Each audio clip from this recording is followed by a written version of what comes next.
There are moments in history when a country does not whisper, it roars.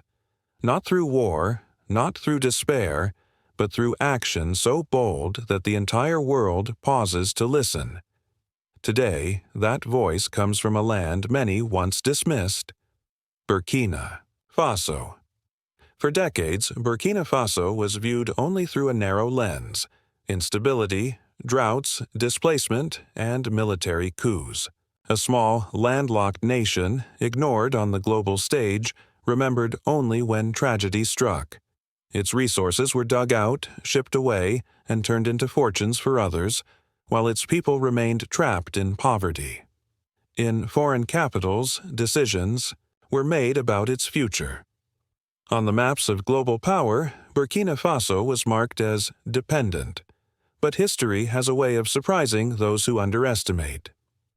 In September 2022, a young artillery captain, Ibrahim Traoré, stepped forward. He was not a career politician. He carried no ties to colonial powers, but he brought something far more dangerous to the global order: vision. From his very first speech, his words cut through decades of silence. Burkina Faso will never kneel again. Not to foreign armies, not to false aid, not to predatory lenders. These were not just words meant for applause. They were a declaration of war against dependency itself. And unlike many leaders before him, Traoré did not let those words remain empty. Within months, projects began rising from the ground: schools, factories, gold refineries, hospitals, and above all, a dream that once seemed impossible: the rebirth of Burkina Faso's wings. The silence of the skies. There was a time when the skies above Burkina Faso told only one story: departure. Foreign planes passed overhead, linking distant capitals, while the people of Burkina Faso remained grounded, politically, economically, spiritually. Its national airline, once a proud emblem of connection, had gone silent. The airport in Ouagadougou, once a beacon of possibility, stood as a reminder of what had been lost. The runways existed, but the dream of independence had been clipped. To the world, Burkina Faso was just another landlocked nation with no wings of its own. But as history has shown again and again, silence does not last forever. On October 2nd, 2024, after 6 long months of suspension, something extraordinary happened. A plane lifted off once more, carrying not just passengers but the hopes of an entire nation. Air Burkina was reborn. The inaugural flight from Ouagadougou to Dakar, with a brief stop in Bamako, was not just another route. It was a message. To the world, it said, "We are back." To the people, it said, "The future is ours to build." Not just a plane, a nation in ascent. This was not an easy victory. It came from diplomacy, determination, and the bold vision of Captain Traoré himself. At the China-Africa Forum, his administration secured a landmark deal: a brand-new Embraer E-190 aircraft worth nearly $19 million, purchased outright with no foreign loans, no hidden strings. This was not charity. This was sovereignty in motion. The aircraft, sleek and efficient, carried more than 90 economy seats and 6 business-class cabins. It was fuel-efficient, adaptable to shorter runways, and designed for regional dominance. With it, cities like Abidjan, Niamey, Bamako, and Accra were no longer distant capitals. They became neighbors once more, connected by Burkinabe wings. And yet, Traoré's vision was not limited to one plane. Expansion plans are already underway: new routes, new fleets, and new hubs. Because to him, flight is not luxury, it is necessity. Mobility means trade, mobility means industry, and mobility means power. Airports reborn, gateways to sovereignty. A plane alone cannot lift a nation. For Burkina Faso's wings to truly spread, its airports themselves needed rebirth. That's why the government turned its attention to Bobo-Dioulasso, the nation's second city. Here, a massive modernization of the international airport began, funded by 80 billion CFA francs. The transformation includes a brand new terminal, designed to handle over 1.5 million passengers annually, expanded runways, modern taxiways, and state-of-the-art aircraft parking facilities. But more than an airport, this is a catalyst. Access roads are being built to connect trade centers, hotels are rising to host future tourists, and the rhythm of commerce is beginning to hum in the streets of Bobo-Dioulasso. Once overlooked, the city is now poised to become a Western gateway for the entire region, and the vision does not stop there. Just 35 kilometers northeast of Ouagadougou, another dream is taking shape, the Ouagadougou-Donsine International Airport. Set to replace the aging Thomas Sankara International, Donsine is not merely a relocation, it is a reinvention. With a runway stretching 3.5 kilometers, expandable to 4, and a terminal capable of serving 1 million passengers annually, this project embodies resilience. For years, its construction was delayed by political instability and failed foreign concessions. But under Traoré's leadership, the project surged forward, reaching over 80% completion by mid-2025. And Donsine will not just be big, it will be bold. Built in partnership with Vinci Construction, it incorporates low-carbon concrete technology co-developed with local universities. It will host a 25-megawatt solar power station with battery storage to ensure full energy independence. In a country where blackouts often mean breakdowns, this is not luxury.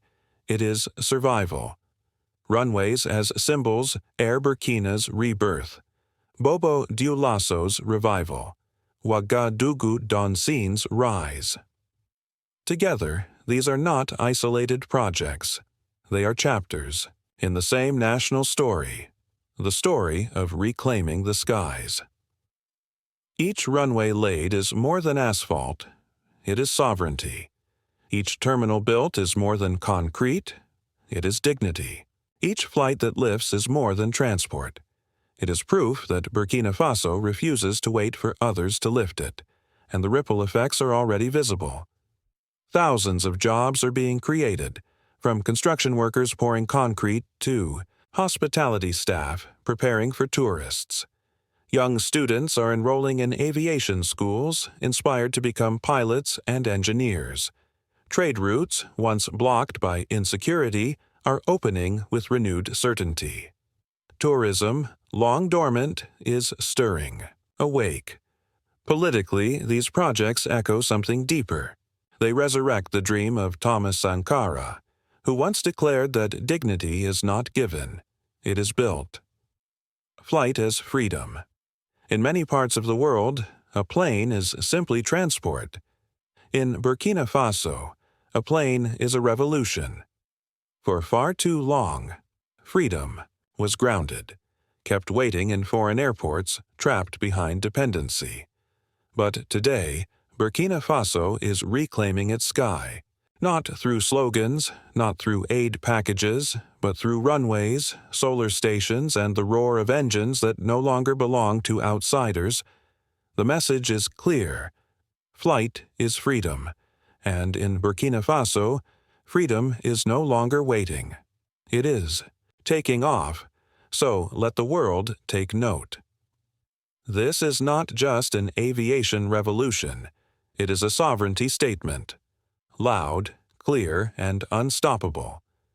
Burkina Faso, once dismissed as small and poor, is now building wings of its own. And with every takeoff, a new story is written, a story of resilience, pride, and a nation refusing to bow. If reclaiming the skies gave Burkina Faso new wings, then reclaiming the soil is giving it roots. Because no nation is truly free if it cannot feed itself. A government can raise flags, build airports, and sign treaties.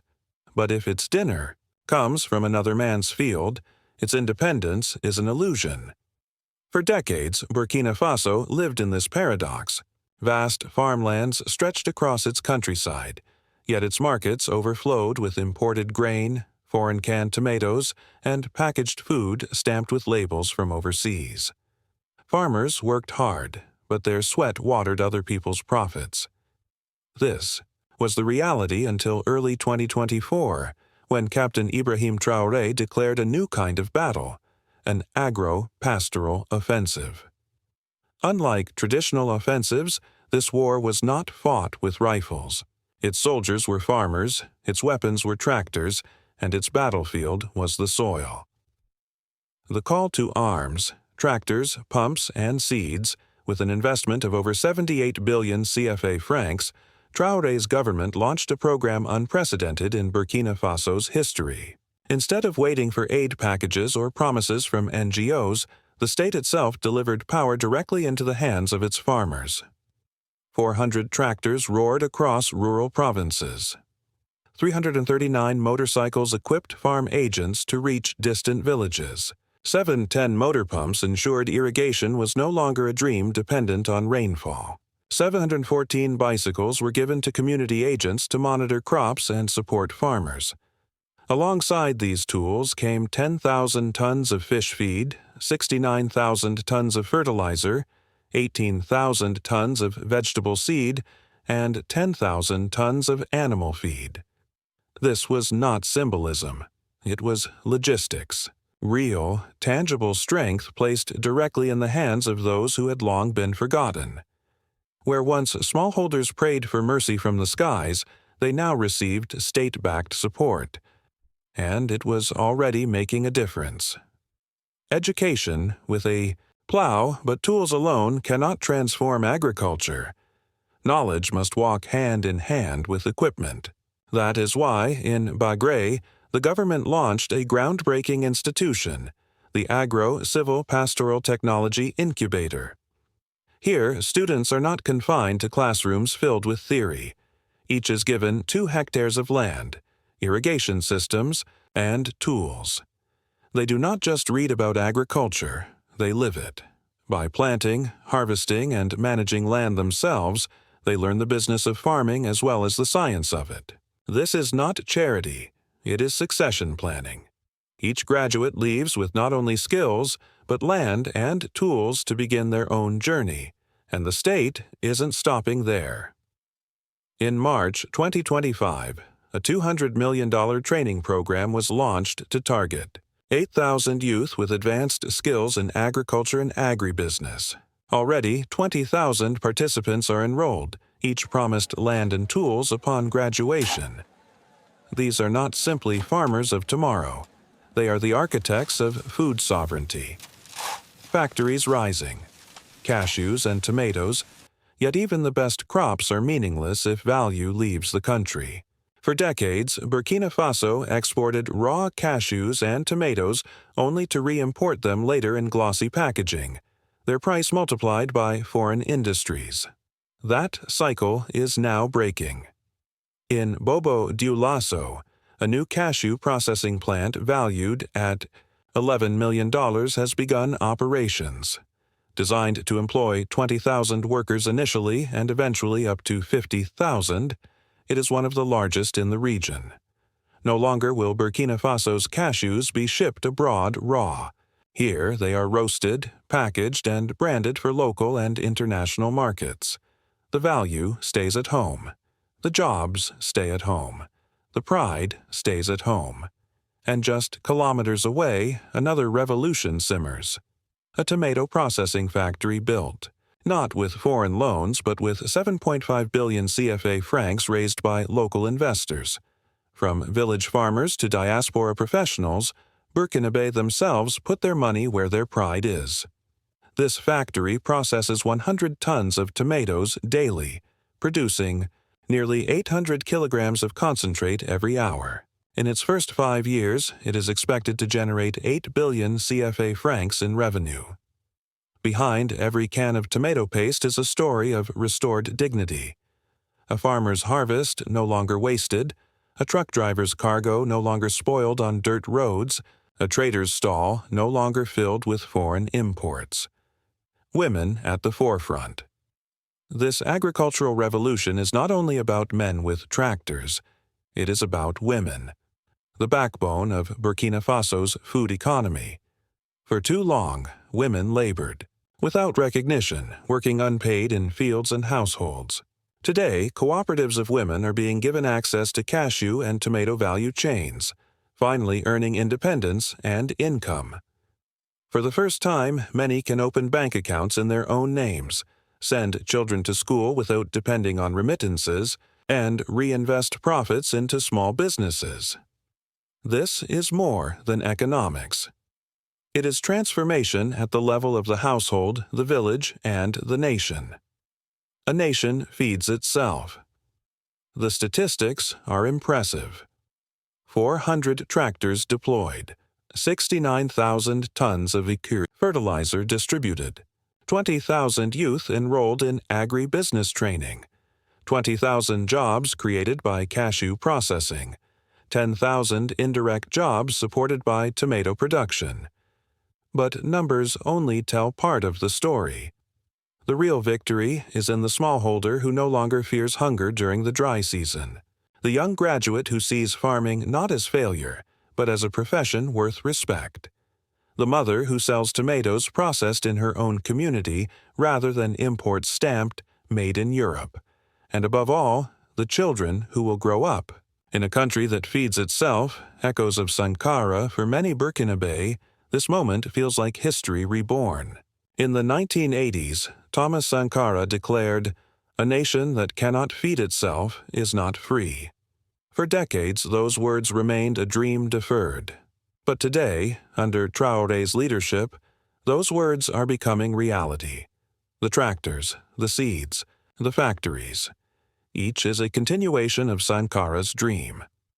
And for the African diaspora watching from afar, this shift carries profound meaning. For generations, Africa was portrayed as the land of hunger, waiting for foreign ships to deliver grain.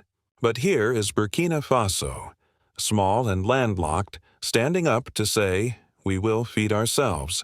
We will process our harvest. We will own our pride." This is not aid. This is not philanthropy. This is revolution. In boots, in fields, in factories. Sovereignty begins at the roots. The revolution in agriculture is not loud. There are no explosions, no burning tanks, but it is no less powerful. It is quiet, steady, rooted in the soil. Because to plant a seed in your own land and feed your children with its fruit is to reclaim a future no longer dictated by anyone else.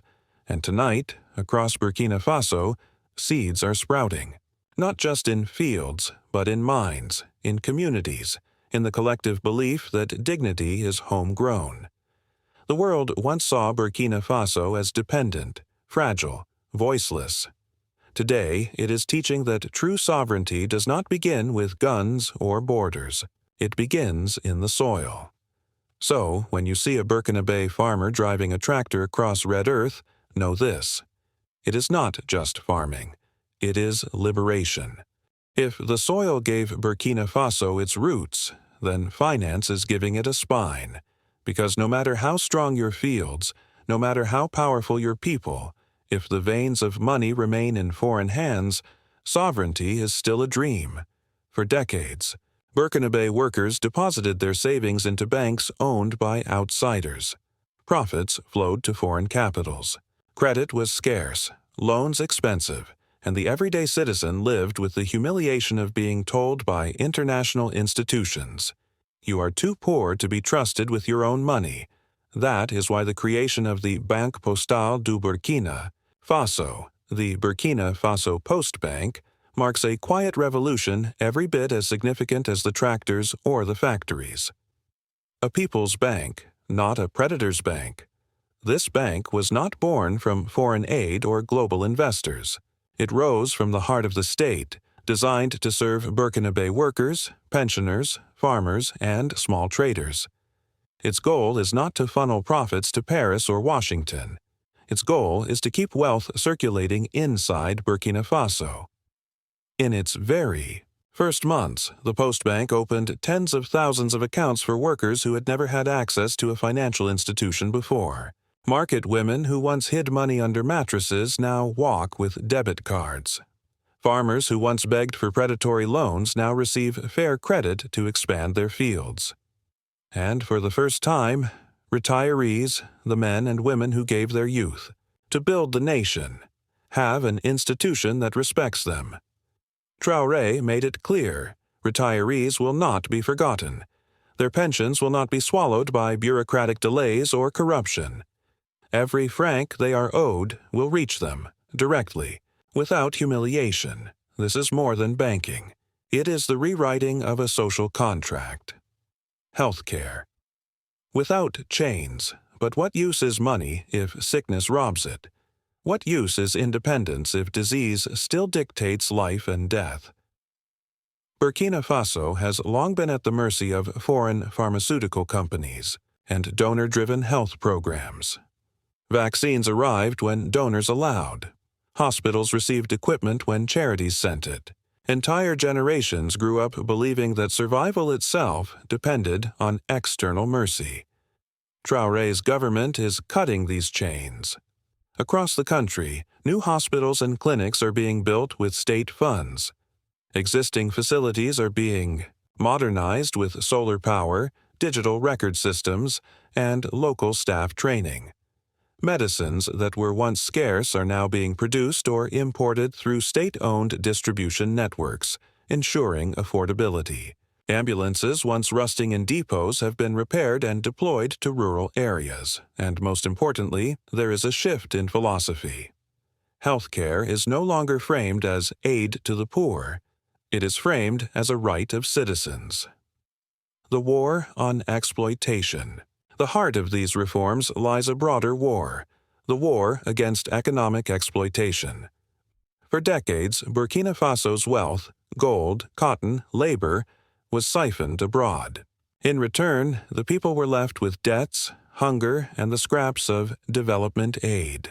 Traore has declared this model dead. He insists that Burkina Faso will not sell its gold only to buy back bread. It will not export cotton only to import shirts. It will not allow its citizens to grow old in poverty while its resources enrich others. This is why finance, agriculture, and healthcare are being tied together under one vision: sovereignty that is felt in daily life. A farmer tills his soil with a tractor provided by the state. He sells his cashews to a factory owned by Burkina Faso investors. He deposits his earnings in a local bank that reinvests in his community. He visits a hospital powered by solar energy, staffed by local doctors, stocked with affordable medicine. And when he grows old, he receives his pension from a government that does not forget him. This is not theory. It is a cycle already unfolding, village by village, city by city. The struggle of dignity, but make no mistake, this road is not without enemies. For every hospital that opens, there are interests abroad that see profits closing. For every bank account opened by a worker in Ouagadougou, there are bankers in Paris who see lost revenue. This is the power game, and Traore knows it. That is why every speech, every project, every reform is laced with the language of dignity. Because without dignity, development is hollow. Without dignity, sovereignty is a slogan. When pensioners receive their pay on time, they do not just smile. They stand taller. They know they are valued. When mothers walk into clean clinics, they do not just receive medicine. They receive recognition as citizens who matter. This psychological transformation is perhaps the most radical change of all.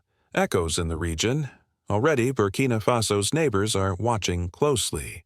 In Mali, Niger, and Guinea, whispers of post-banks and state-driven health systems are beginning to circulate. Foreign analysts dismiss these as populist experiments, but on the ground they are seen for what they are, models of sovereignty in action. Because sovereignty is contagious. Once people taste dignity, they do not forget it. Once a retiree receives his pension without begging, once a farmer gets a fair loan, once a mother sees her child treated without bribes, the idea of dependency becomes unbearable. This is the quiet revolution spreading across the Sahel. The return of Sankara's dream in 1984, Thomas Sankara declared, "We must choose either champagne for a few or clean water for all." Today, Traore echoes that choice in every decision. Clean hospitals instead of aid dependency. Banks for workers instead of banks for speculators. Roads for farmers instead of profits for creditors. This is why the Burkinabe see him not as a mere president, but as a continuation of a legacy. The past and the present are shaking hands. Sankara planted seeds. Traore waters them. And perhaps, for the first time in decades, the harvest is beginning. The daily face of freedom, it is easy to think of sovereignty as abstract. A flag, an anthem, a speech. But in Burkina Faso today, sovereignty is becoming visible in the most ordinary moments. A grandmother using her pension card at the post bank. A young nurse checking digital records on a solar-powered tablet. A farmer cashing his crop earnings without losing half to middlemen. A schoolgirl visiting a clinic without fear of empty medicine shelves. These are not grand gestures for history books. They are everyday victories that change lives. And yet, taken together, they form something historic, the daily face of freedom. The world watches, but the people. Move foreign capitals are watching uneasily. Experts debate whether these reforms will last, whether they can survive sanctions, pressure, or isolation. But in the markets of Ouagadougou, in the clinics of Bobo Dioulasso, in the villages where tractors plow red soil, people are not debating. They are moving forward. Because sovereignty, once awakened, does not wait for permission. And tonight, across Burkina Faso, workers deposit their savings. Patients visit their clinics, pensioners collect their payments. The message is clear. We are not waiting for Paris, Washington, or Brussels. We are building our future with our own hands. History does not always announce its turning points with gunfire or grand speeches.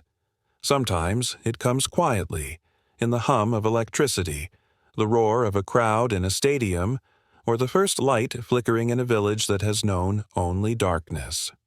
In Burkina Faso today, under Captain Ibrahim Traoré, these small lights are converging into a dawn. And it is not only a Burkinabe dawn, it is an African one. Homes that heal, cities that rise for decades, displacement defined much of Burkina Faso's social reality. Instability, insecurity, and poverty pushed thousands into makeshift shelters. Shacks with leaking roofs, neighborhoods without water or light. Now, across the regions of Nord, Plateau Central, and Urbanaga, over 1,000 social housing units are rising. These are not charity shelters. They are modern, state-backed homes, complete with paved pathways, community spaces, and access to basic utilities. Each house is more than walls and windows. It is a statement. You belong. You matter. You may finally stay.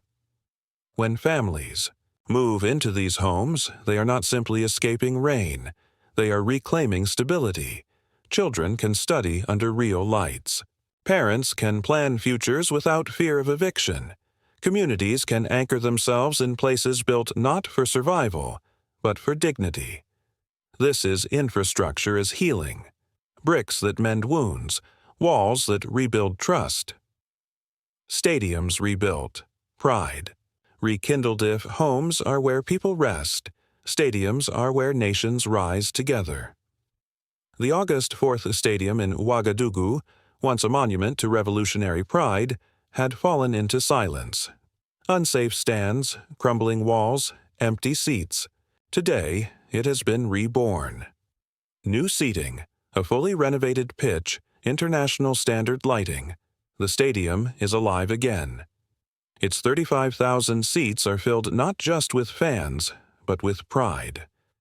Every cheer that echoes within its walls is more than support for a team. It is a chorus of a nation telling itself, "We are here. We are strong. We are one." Because sovereignty is not only measured in GDP or military strength, it is also measured in the collective joy of a people, in the unity of voices singing, under the same flag. Electricity, from scarcity to sovereignty. Perhaps the most symbolic transformation lies in the fight for energy. Between 2020 and 2023, only around 20% of Burkina Faso had reliable access to electricity. Darkness was normal. Blackouts were routine.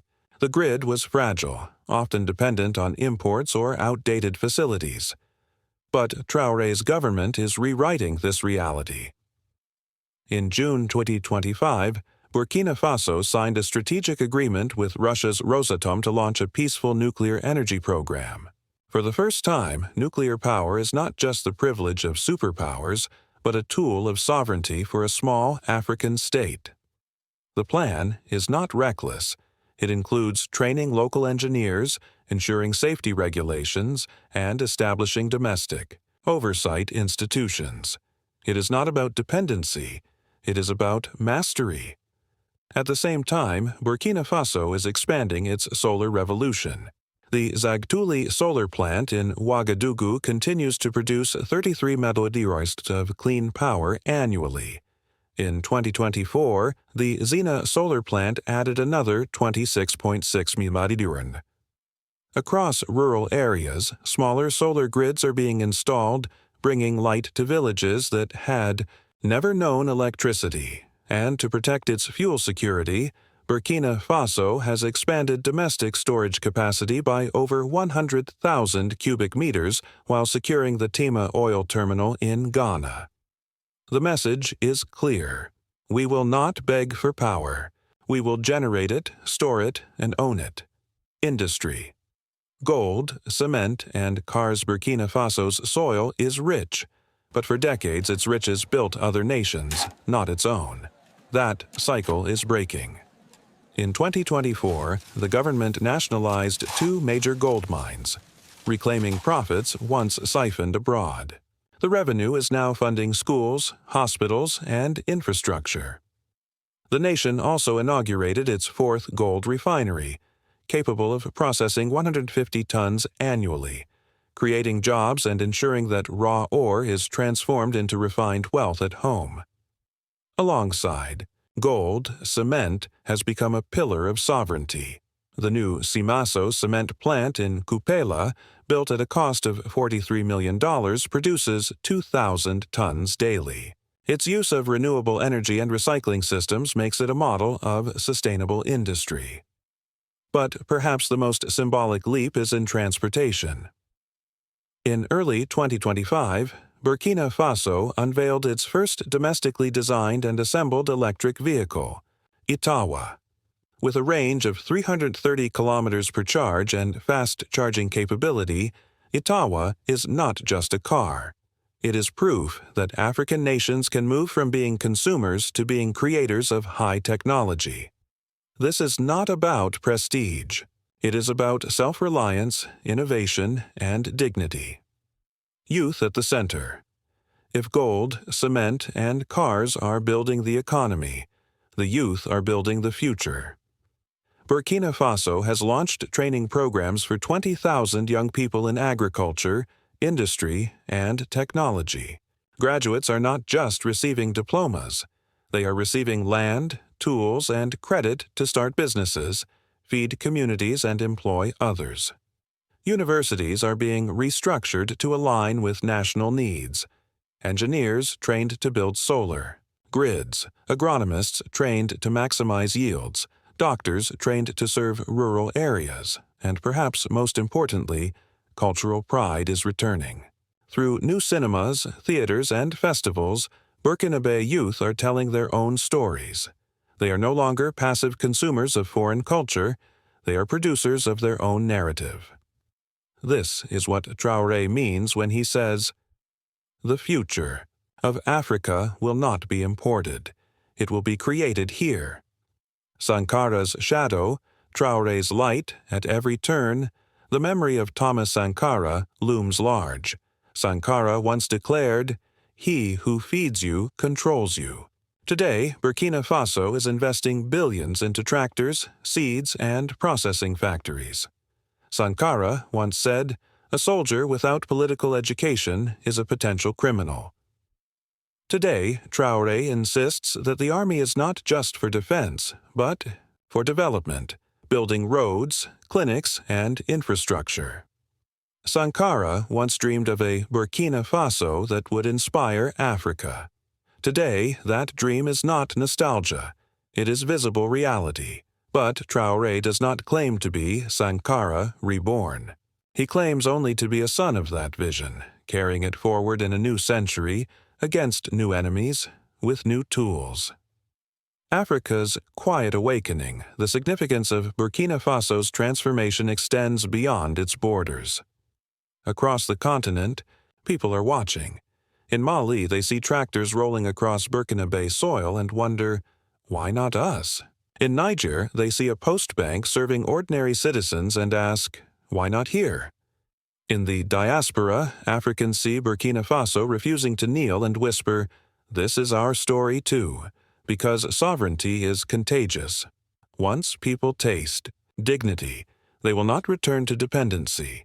This is the quiet awakening of Africa, a continent unlearning dependency, unwrapping the chains of history, and reclaiming its place not as a charity case, but as the cradle of civilization and the engine of tomorrow. The people's narrative. At the heart of this story are not just numbers or projects. They are people. The grandmother collecting her pension without humiliation. The student charging her laptop on solar power in a rural village.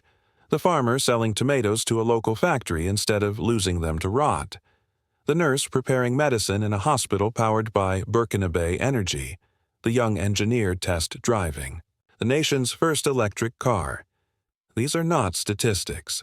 They are faces of sovereignty. They are proof that freedom is not a theory. It is lived reality. A final declaration: Burkina Faso is not yet perfect.